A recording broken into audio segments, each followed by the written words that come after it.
Quick, healthy और filling breakfast चाहिए तो चलिए आज बनाते हैं टेस्टी पीनट बनाना टोस्ट।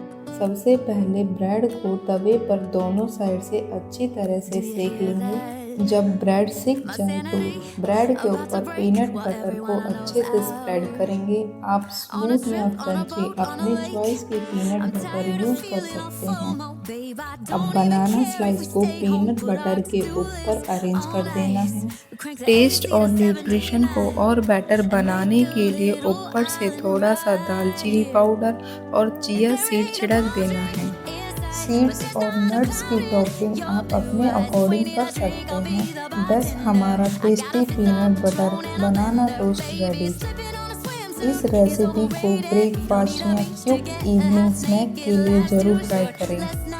रेसिपी पसंद आए वीडियो को लाइक करें और मेरे चैनल को सब्सक्राइब करना ना भूलें। Thank you for watching.